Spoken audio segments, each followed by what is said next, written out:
How's it, everyone? Wayne the Unknown here, and welcome back to another episode of Geeking Out, where we basically discuss everything nerd and geek related.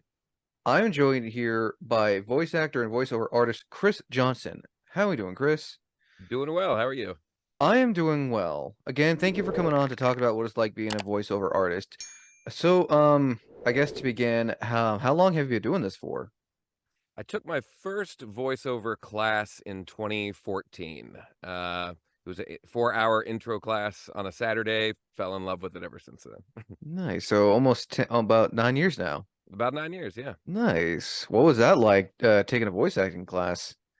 Yeah, I had never really I was working in digital media and hadn't really voice acting had never really been on my radar. And then a couple people in the same week like mentioned it to me, and I was like, maybe I should be looking into this. And so I found that class on a Saturday. It was 4 hours long, and it was a little mix of getting directed and also doing some cold reads. And we're able to get in the booth, and it was like a small intimate group of like 10 people, and it was great. It was a lot of fun, and I needed to do it more after that. So just started rinsing like classes and workshops and coaching and all sorts of stuff after that.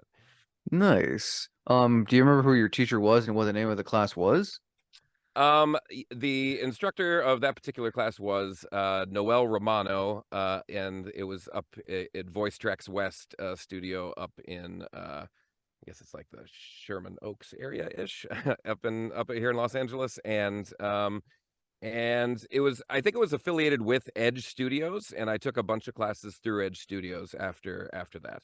Nice. What made you want to decide this is something you wanted to do? I really liked the I so I've sung in the past and been in some bands and things like that. So I've been used to like using my voice to for various things. And so I just really liked the mix of the creative side of it and also like the analytical side of like breaking down a script and trying to see who your audience is and what your motivation is and all that stuff, and mixing that in with the creative aspect of the acting was really something that was super appealing to me. So it's I think it was a mix of those things that kind of hit my sweet spot. Nice. So you said you done singing. What was that like? Yeah, so I'd never pursued singing beyond more than a hobby, and so I was in a rock band or two out here in LA as the lead singer, and played at some really cool venues, the Whiskey A Go Go and the Viper Room and stuff like that, which Oh was wow, that's yeah, it was fun. It was a lot of fun, and opened for the Yardbirds at one point and the '90s band Saliva at one point. So it was a lot of fun. It was a lot of fun. Yeah. so you've been definitely using your voice for over like 20 years then. Yeah, for a little while, for a little while. Yeah. Nice. What was your very first voice acting role to do that you got the opportunity to do? The first thing that I got paid for as a voice actor was for a high school marching band show. They needed a voice of like a father. I think the show revolved around like bedtime stories, and so they needed like a father voice to like kick off the little skit at the beginning of the marching band show. And I think the high school was in Texas, and yeah, that was my very first ever paid voice acting gig. And it kind of showed me that it was like a little signifier that I was on the right track because I was involved in marching band back when I was in high school. And so I was like, this is kind of interesting that Nice. my first paying gig is something like that. So yeah, it helped me realize I was on the right path. Nice. So, have you ever done it so when you were younger, have you ever done voicing stuff before or singing when you were younger? Prior Um, to all of the voice acting and singing for bands? yeah, I mean, I was always like a child who was singing in the car, annoying my mom as we were going from stop to stop, singing '90s country music and Garth Brooks and things like that.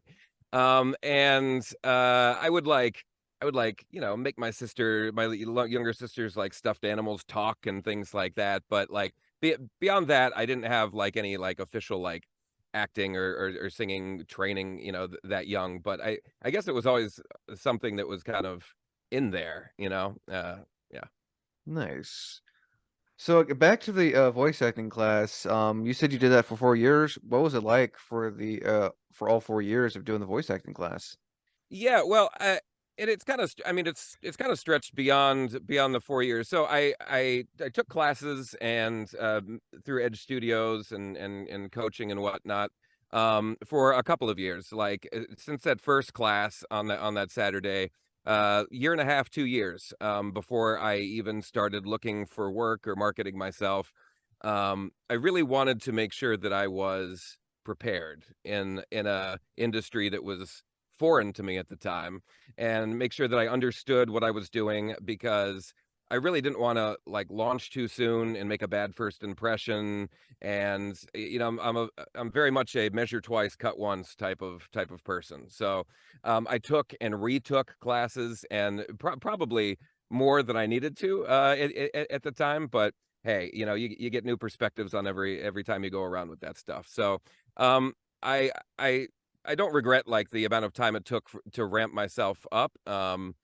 Because and really the coaching and the workshops and all of that never ends. Like from there on out, I personally think that it's very important to keep up with that stuff. Coach with different coaches, get different perspectives on your reads, staying current with trends in the industry. And networking is great in workshops too, where you're on a Zoom workshop or in person, and you're meeting other voice actors in a profession that is often very isolating. Uh, voluntarily locking ourselves in a padded room and talking to ourselves. So I think all of that is ongoing and very important, and that was just kind of like the tip of the iceberg of the journey. Nice. So for anyone who's wanted to get into voice acting, especially taking classes, what would you recommend for first time for people who want to like try to get into this industry? Yeah, I always tell people to first take advantage of your free resources. Like I do not advise, like, you're interested in voice acting, don't go out and buy a bunch of gear. Don't put yourself behind the eight ball with putting yourself in debt from the get-go. Like, take advantage of your free resources. So that essentially going to websites like I want to be a voiceactor.com, which was set up by the voice actor D. Bradley Baker, and it answers a lot of Nice. good good like introductory questions and gives you a good snapshot of that. Listening to podcasts and programs like this, where voice actors get interviewed and talk about the industry, and kind of see what they're saying, see if it appeals to you.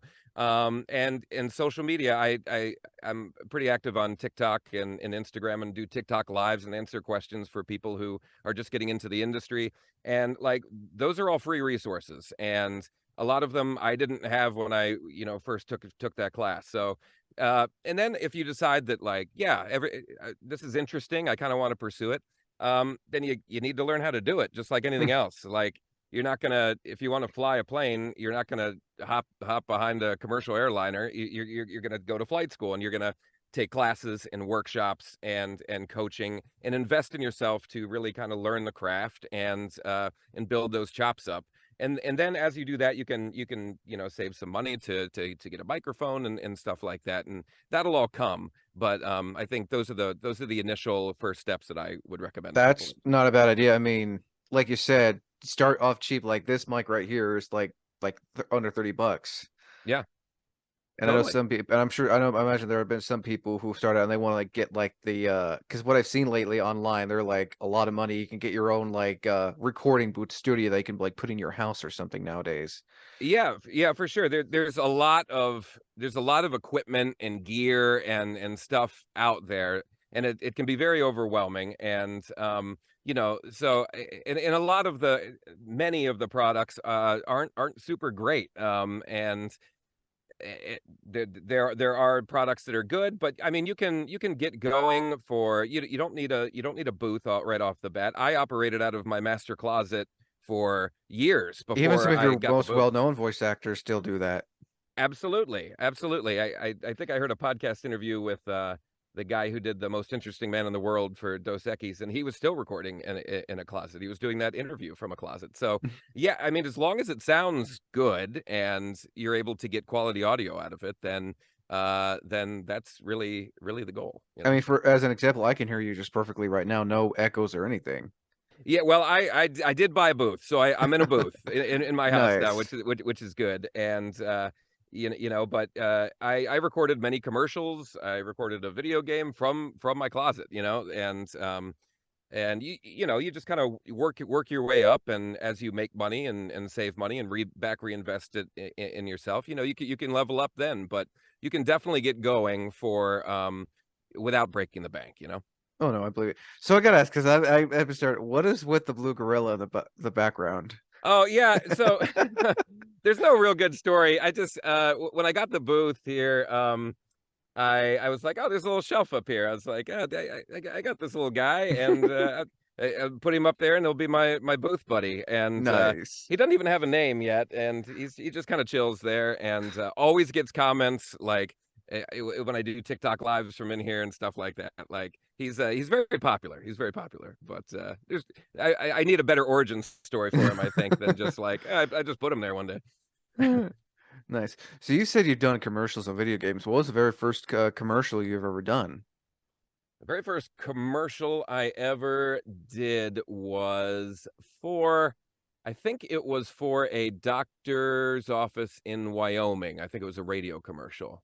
Yeah, and it was a pretty straightforward radio commercial, and I ended up doing many for them over a couple of year period, and, I got to sing in a couple of them and do voiceover, so that was kinda fun, but, yeah, that was my very first one that I'm pretty sure that I ever did, yeah. Nice. And also you also did a voice for a video game character in the video game Cloudpunk. What was that like voicing in a video game? Because from what I see on the video game, it seems like a lot of people like it. I mean, it's one of those seems like one of those rare games. I've never heard of Cloudpunk. I What's it haven't been played like? it. I haven't played it, but, I haven't done a bunch of character video game animation work, but I did, it was a very small role, I was a secondary character that the main character comes across, on her journey, and, it was really cool to, like, I think even though it wasn't like a tangible goal of mine to see myself, like see something I'm doing in a video game, it was really cool. Like growing up in with Nintendo and all that over the years, like eh, having a small part in a video game is really cool. It like really the 5-year-old in me like high fived me. So how did you come about getting a small role for Cloudpunk? So I auditioned on that through a pay to play site, and for those unfamiliar, a pay to play site is essentially a website where you pay either like a monthly or a yearly premium, and then you get access to auditions on there. And it was just through one of those sites back in the day, and auditioned for it and got it. I've never heard of that. What was the name of the website for anyone who may be interested in trying to audition for like a small role or any kind of Sure. role? Yeah, so, there are many pay-to-play sites out there. I think that one at the time so I'll just name a couple of them that are, popular in the industry, but I encourage everyone to, do your research, because each website has different terms and conditions, and some of these are, somewhat controversial, amongst voice actors in the voice acting industry, but 2 of the largest are, voices.com and voice123.com, and then there are sites like Bodalgo, Cast Voices, VO Planet, are a couple of others as well. Nice. I mean, I mean, still, that sounds pretty cool that you got to voice a game. Have you ever done any other animated voices or video games aside from Um, Cloudpunk? I've auditioned for other video games, but I have not I think that was the only video game that I've done. The primary areas that I, am doing work in are commercial and corporate videos and e-learning, and then I've done a sprinkle of, like, other things. I've done a couple of audiobooks, I've done some on-hold messaging, some narration, a little bit here and a little bit there, Nice. all over the place. I mean, I know that sounds really cool that you got to like experience all this stuff and everything. Yeah, and I appreciate the diversity of work that voice acting offers, and really, like, when I was getting into it, I wanted to. The very first demo that I made was a commercial demo that I had produced, and I wanted to kind of approach voice acting as general as possible. So I didn't go in being like, I want to do commercial or I want to do video game and character work. I kind of took a more general approach, and kind of took it from there. Some people, when they get into voice acting, know that they want to do character work or know that they only want to narrate audiobooks, and that's fine. And I think that if you want to take a more kind of a more niche path when you get into it, then there's nothing wrong with that. But yeah, I wanted to stay as versatile and as marketable as possible, so that I could one, show the range that I have and kind of be able to do these different types of projects in the different little Well, no, subcategories. I don't think that hurts at all. Like, if you're starting out, just, take whatever you can. Don't like you said, don't choose one specific thing, because then that limits yourself. Yeah, it can, and there are certain categories of voice acting that are more difficult, to break into. Animation's very competitive, and certainly like trailer work, movie trailer work specifically is limited to a handful of people that they use for many have Oh yeah, used I for know. many years. So yeah, I wanted to not not X out any genre, and just kind of take see what kind of work was available, and then kind of take it from there, and then structure myself from there as to what I wanted to continue with. Nice.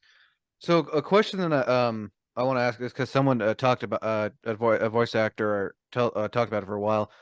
What are your thoughts on when people want to get into voice acting, they just want to do it for the money? What are your thoughts on that? Well, so first, you can make a living as a voice actor. It's possible. It's attainable. That's a very attainable goal. However, I think that there are some. I've run into ads on social media. I've run into videos on social media of people kind of talking about voice acting as if it's like a get rich quick situation where you get paid to read. All you need is a microphone, and you can make six-figure income in a year, and it is not that. So you're running a business, and you're building a business from the ground up with $0 earned, and starting from that point. So I think you should get into it, not necessarily for the money, but because you love to do it. If you love to do it, if you love to voice act, if it's something that you're passionate about and want to pursue, that's the reason to get into it, because it is a grind, and it is difficult, and it is hard to build a business up from nothing. And the money can come, but it's not going to come overnight. It's going to take, on average, several years to get up to a level where you feel fairly comfortable about what's Like some about of the how things are big going. time voice actors? Yeah, well, I mean, some of the big time voice actors, like if we're talking like Nancy Cartwright of The Simpsons or whatever, like she's Sh- great, sh- but I mean, I'm even talking like just a regular old livable uh wage where you're not sweating bullets and relying on it to like pay rent every month. Oh yeah. Yeah. Oh, I'm sure even you, when you weren't getting roles, you probably had like your standard 9 to 5 job too.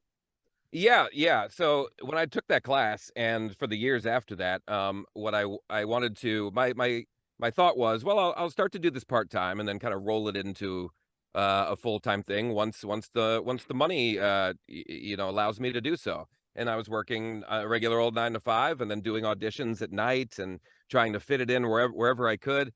And while I landed a gig here and a gig there, I realized that the attention that it was going to take in order to grow the business, the voiceover business, was going to take more than a part-time effort. And I was kind of gifted a weird scenario where in 2018, the company that I was working for collapsed overnight, like my 9 to 5 job. Just like the company existed one day, the next day we got an email and said, it's over, everybody go home.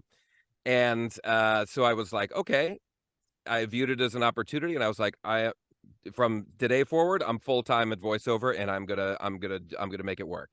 And that was just over 4 years ago, and here we are, still rocking and rolling. So That's impressive that you've been able to do this, for 4 years. I'm not like harping on you, but that's like the fact that you've been able to stick through this is thanks. And it's not an easy thing. It takes support from friends and loved ones, and working a 9 to 5 where you get a regular paycheck every 2 weeks to um, being in an industry where you have to go out and find all that money, and a paycheck doesn't come every 2 weeks. And sometimes work can be very cyclical. You can go a month and feel like you can't book anything, and then the next month you feel like work is just falling out of the sky for you. Like those ups and downs are tough to maneuver and tough to navigate sometimes, and they still happen. Like this past September was a terrible monetary month for me, even though I was still working on projects. And then the end of the year was great. So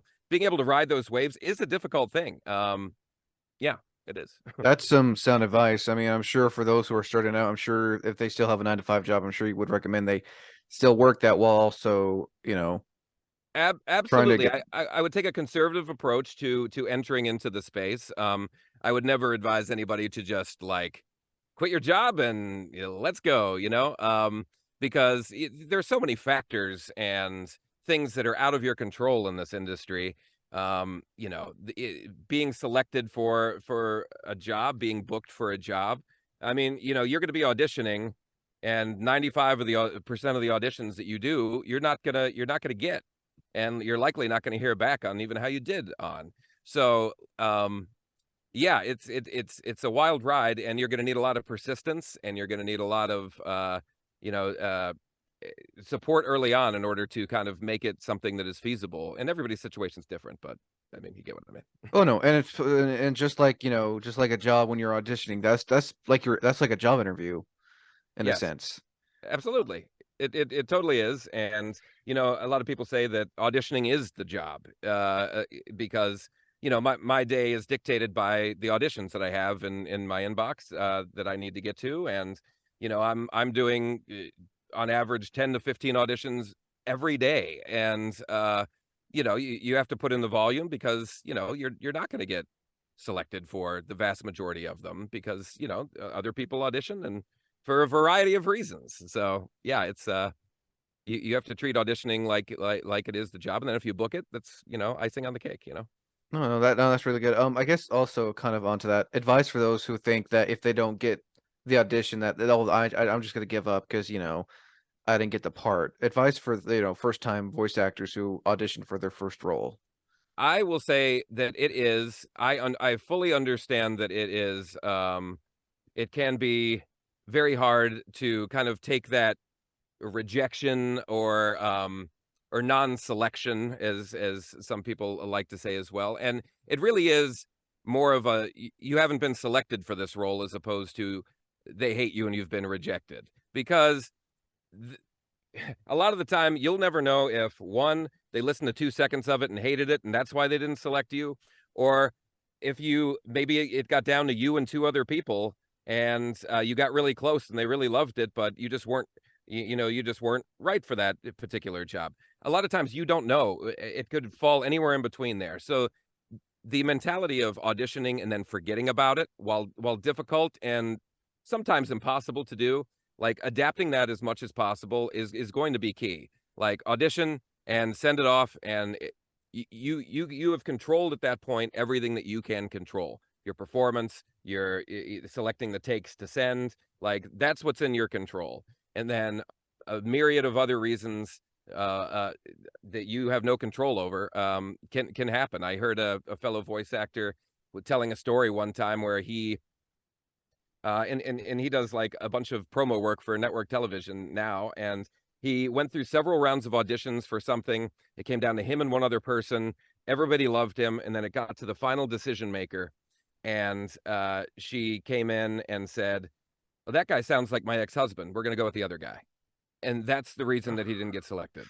Like it can be anything. It can be anything why It's you didn't it's get that it's selected. that it's that one final. I mean, and I know when like anytime a new thing is announced and they're looking for voice actors and like all these people who are like like, you know, for example, you know, their favorite book or movie or whatever is being turned into something animated or video game, and like I'm sure a bunch of people will jump on that, but only a handful will get selected. Absolutely, absolutely. For especially for things like that, and like, casting calls on Twitter and stuff like that. Like there are a bunch of people who are going to be auditioning for those things, and so it's already a little bit of a numbers game. And I've also helped out some of my clients when they've needed like an additional voice or a voice that's not me. I've put out like a casting call to like some voiceover friends and whatnot, and one time I did it on in some Facebook groups, and you would be shocked at the vast level of quality of auditions that I got. It's so yeah, everybody and anybody are submitting to a lot of those like more public casting calls. Yeah, Oh yeah, and then sometimes from what I've seen like in video games, um for a good example, like like Elder Scrolls Oblivion, sometimes they'll just use like five, six people to voice, you know, multiple characters. absolutely. They'll definitely use people who have range and can do multiple characters for that, and a lot of times people who they know and trust can do a good job that they have maybe worked with before. If they know that, oh, I worked with this person, they were really great, they got me everything I needed, and I worked with them on this previous project, yeah, let's bring them back in to see if they're right for a thing. So networking, being easy to work with, being professional, putting your best foot forward are all massive in order to try to build a good rapport with casting directors and people in the industry, so that you can try to get that the repeat work, because so much of the gigs in voiceover are one-off things where they need, a voice for this commercial, and once you finish that project, thank you, paid, done. And being able to have them come back to you is a big win for No, sure. I mean, because they liked you and they know that, you know, you're reliable. 100%, And 100%. and I'm sure there have been times where you've been offered roles, and I'm sure there are times where you've turned those roles down because it's just something you weren't really into. Yeah, for sure. I have auditions that come through my inbox where either I either don't feel good about it, or it's not quite a fit, or yeah, for sure, for sure. And I'm sure, and like I'm sure you'll agree, it doesn't hurt to turn for those who are wanting to get into this, it doesn't hurt to, you know, turn it down. Like you don't have to accept every, you know, voice acting job.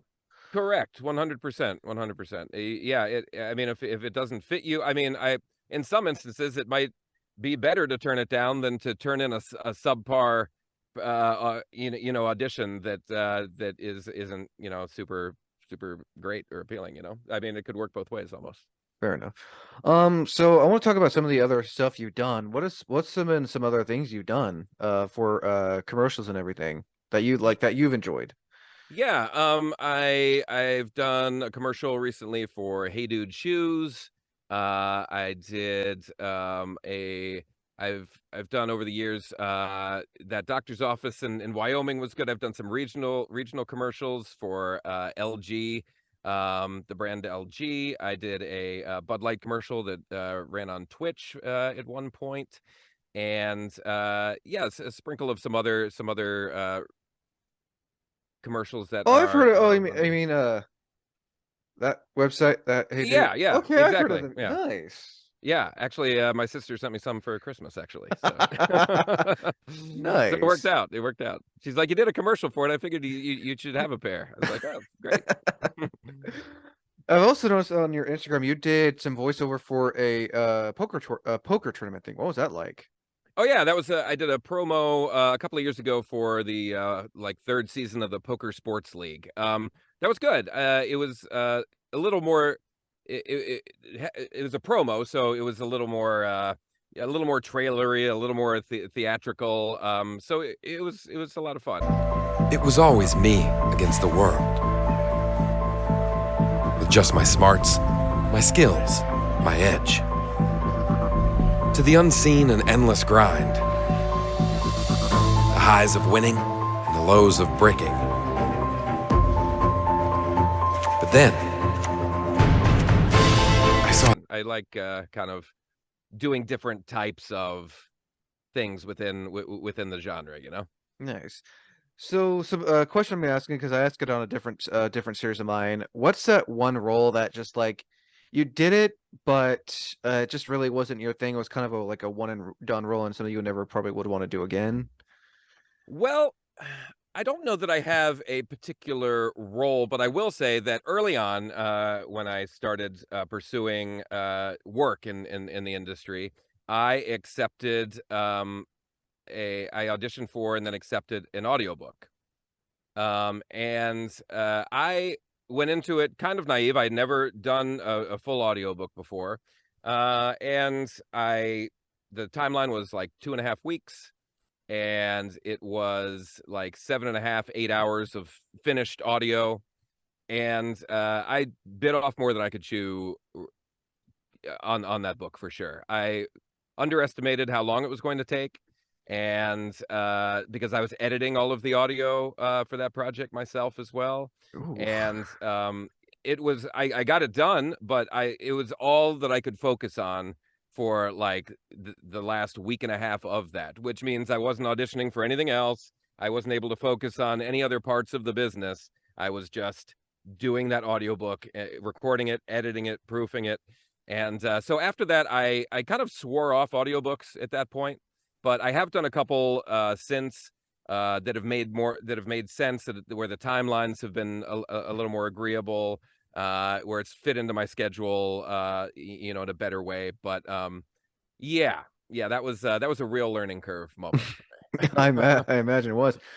What's been your favorite audiobook that you've done for? Favorite audiobook that I have done. So last summer I recorded I was two characters in an audiobook that narrated a few chapters of the book. So there was a female narrator who narrated the majority of the book, and then I did like 7 or 8 chapters within the book as these two characters. And it was called Shuttered Secrets. And Melissa Aaron Jackson is the author on that. And it was great. It was a lot of fun.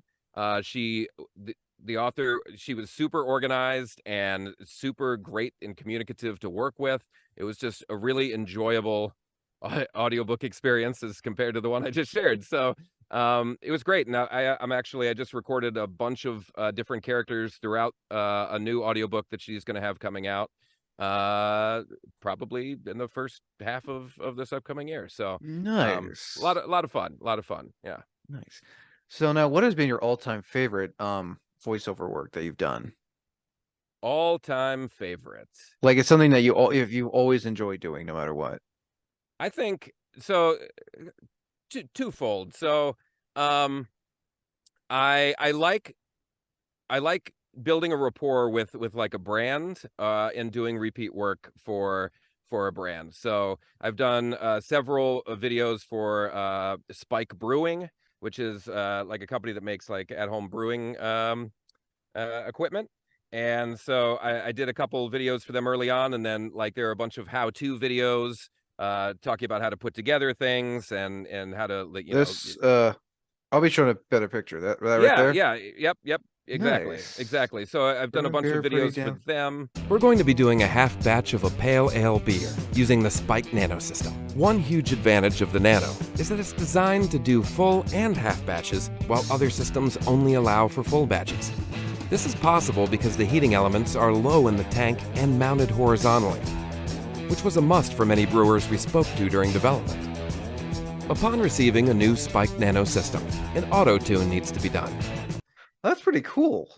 Yeah, absolutely. And with some of those projects too, I learn a lot. I'm like, oh, this is how this is done. And so it's kind of like taking a little mini class. So that's been good. I've worked a lot with the Greenville Spartanburg International Airport in South Carolina. Is an important part of the upstate South Carolina economy, providing over 14,000 jobs and $2.9 billion in economic impact annually. With over 2,500 acres of prime, developable real estate, GSP has become home for major manufacturing, transportation, and logistics companies. GSP's land use program is comprised of 9 highly desired... Done a bunch of promo videos for them, and and I do a lot of e-learning work for like pharmaceutical companies as well, and that's always repeat work, direct marketing yourself to people who need voices, and being able to build that rapport directly with clients is so crucial to being able to get repeat work and build long-term relationships that can span over years in the industry. You know, it can really help your business grow long term and make it a more sustainable, thing. Nice. So, another question. Advice for those who when they audition for a role and they get it, what advice would you want to give for a first time voiceover artist who gets gets a role from from an audition? Congratulations. That's great that you booked something. I think be prepared. Like if you're going into a directed session with a client, if it's a role for which you need to where the client wants to listen in as you record, like either over Zoom or over Source Connect or something like that. Be on time, make sure everything is working appropriately. Make sure that if you have your script on an iPad, what if your iPad dies? So maybe have a printed out copy as well. You know, just thinking through some of those little things to be prepared and a professional, so that when you show up, you know that you're prepared and ready to go. Be open to direction. Uh, there are voiceover roles and gigs that I have done where I've been in and out in 15 minutes. And then there are ones where I have had 2 lines and we've done so many takes that the session takes like 45 minutes. And you have to be okay with both, just because they ask you to do it a different way, just because they ask for different options, doesn't mean you're doing a bad job, and you can't take it personally when you're in the session with a client. You have to roll with it, be directable, and be able to take direction and apply it to the script and interpret it the best way you can as an actor. So I think those things, and also if you're not doing a directed session, so if you're recording your lines by yourself and have time to edit and select the takes yourself to send, I'm all too familiar with that one. yeah, I think be very communicative with the client about deadlines, and then kind of always under promise and over deliver. So yeah, I can get this to you by Wednesday, and then you send it to a midday Tuesday. That's going to come off a lot better than you scrambling to get it in 1 minute before the deadline. So, I think people in any industry want to work with other people who are easy to work with, who are friendly, and who are good people to work with. And that's no different in this industry. And it may make or break a close decision in the future with that client again, if they're choosing between you and somebody else. Oh yeah, this person was great to work with, took direction well. Let's go with them again. So you want them to be able to be glad that they selected you and want to select you again, and leave no room in between for them to not want to work with you again. And I'm sure that's how it's been for you as well. Yeah, 100%. 100%. That's how I approach it, for sure. Yeah. Nice. So probably about since we're going for like 30-ish minutes. Mhm. If you're able to share any future projects you are working on that you can share. Because I know with this line of work there are some things you can and can't share. There are, and I know that it gets annoying sometimes when you're like, oh, book something great, but I can't. But sometimes you got to sign NDAs, and you literally can't share it until stuff comes out. And to already get permission from the creators.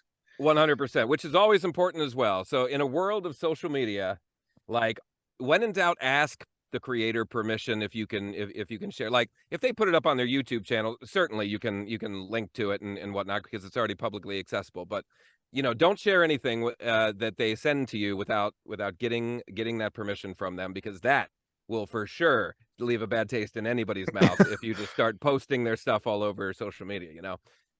Work that I'm doing, I've been doing a lot of e-learning work lately. I just finished up a couple modules earlier today. That audiobook, I don't know if I can say the title yet, but I will certainly post about it on like my Instagram and stuff once that comes out. And then, I mean, it's we're at the beginning of the year now, so it's kind of a weird time because everybody's just starting to ramp back up, and auditions are Oh like yeah. through agents and stuff are starting to get going again.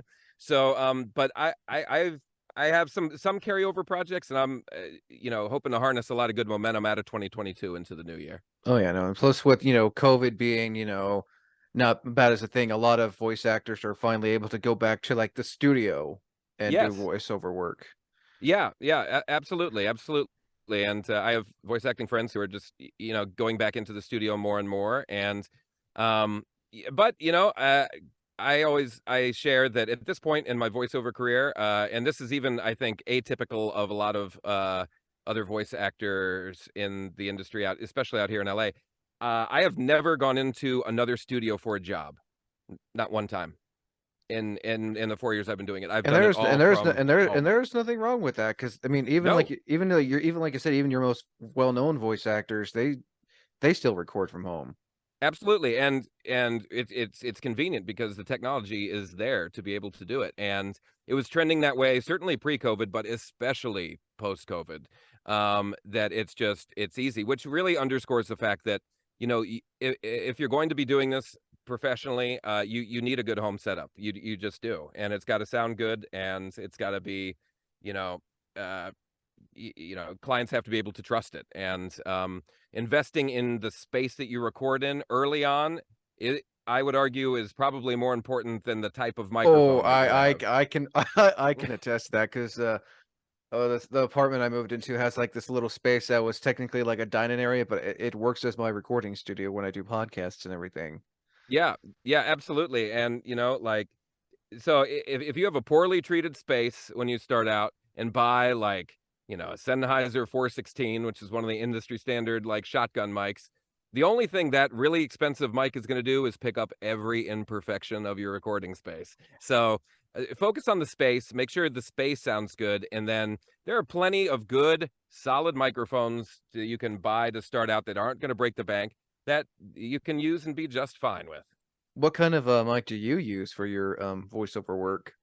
The two main mics that I have, the one that I have up here right now is a blue baby bottle microphone, and it was actually the first ever mic that I bought, and I still use it quite often. And I have a Rode NT1 as well, and that's a great bang for your buck mic. You can get that for like under $300.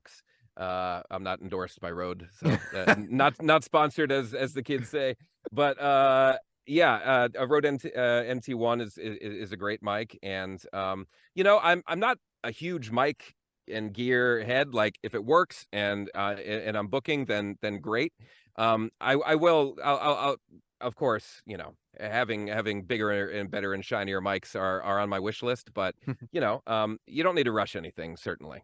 No, and I know like the general rule of thumb, like when you're voice acting, like when you're talking like this, you have to be like close up. Both like you're yelling, you have to be a little bit more far back. Yeah, I mean the gain knob is your friend, and kind of adjusting. So I don't have my that. I don't have that on my mic. It's kind yeah. of a cross your fingers and hope that you don't yell too loud or nothing sounds staticky or muffled. Yeah, which is always good to like, especially before sessions with clients, like test everything out, make sure that everything sounds, good, that you're not peaking like for me, yeah, I have a very boomy. I project without even meaning to project in a lot of times, and so if I have to do anything like auditions where I'm yelling for a video game, like a battle scene or something, this thing is being scooted back, and my gain knob is going very low because otherwise it's just going to be a disaster. So yeah, test and retest before any type of session for sure. Definitely. So last thing, just advice in general out there for those who are listening. What advice would you just like to throw out there? Yeah, I think that I, people when they start out, it can be very overwhelming, and understandably so. Like it's a giant industry. There are many different types of voice acting work. There's equipment. There's running your own business. There's software to help you do like I was there. I had been there, but making small attainable goals for yourself. I want to take 2 classes, by the end of February. Um, those small attainable goals will put you along your path and help you make progress toward the bigger goals. And those small steps, you will learn stuff, you will obtain information that you will carry forward with you. And it is very much, it's cliche, but it's true. It's a marathon, not a sprint. And taking those small productive steps a little bit at a time will get you further, will get you, before you even know it, far down the road. And I think that it's easy to make goals too big and then get frustrated when you fall short, but really making those attainable small goals is key as you move along your voiceover path. I can't really argue with that. That's some really sound advice. So now one thing I'm gonna start doing at the end of these, mind promoting yourself where people can find you. Yeah, so my website is vocalcj.com. I have demos. You can reach out to me if you have any questions about voice acting or whatnot. There's a contact tab on there. Bunch of work I've done with clients is on there as well.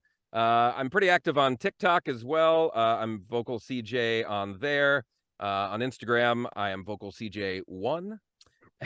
And yeah, those are kind of the main spaces that I live. And TikTok's been a good platform to connect with other upcoming voice actors. And really, I go live a couple times a week and just answer questions, talk about the industry. And I'm very open and honest about it, because a lot of people helped me when I first started out. And there are a lot of great, nice, genuine people in this industry, I found. And it's a very friendly and supportive place overall to be. I cannot argue with that one bit. Yeah. I think that should do it again, Chris. Thank you for coming on to Geeking Out, get to know that actor, and hopefully to do another podcast with you again later down the road. I'd love to. Appreciate you having me. Thank you. And as always, I'm Winnie Unknown. Until next time, thank you for listening, and as always, thank you for watching.